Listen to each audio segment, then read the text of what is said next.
sa dakilang araw, panahon na para mabiyayaan ka ng butil.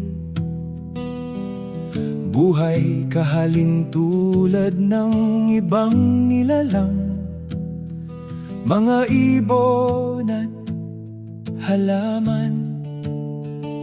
Ilang yugto lang na ikaw ay mapagmasid, at pilit tumutulak na para manaliksik. Saglit lang nadaanan ka ng moral na kamalayan, at iyong tinanggap buong puso at kalooban. Nagkaroon ka ng mabubuting kaisipan, mabubuting salita at mabubuting gawa.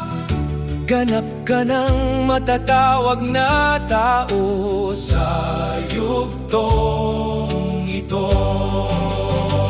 Nagdaan pa ang maikling panahon at kumatok sa buhay mo ang hamon para magsipag at mag-ipon ng talino.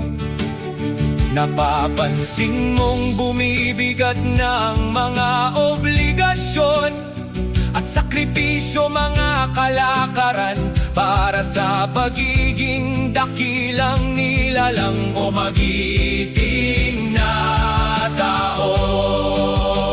At ngayon ay mga hamon lumapit na, mga kasamang elemento, mapangwasak na mga tao.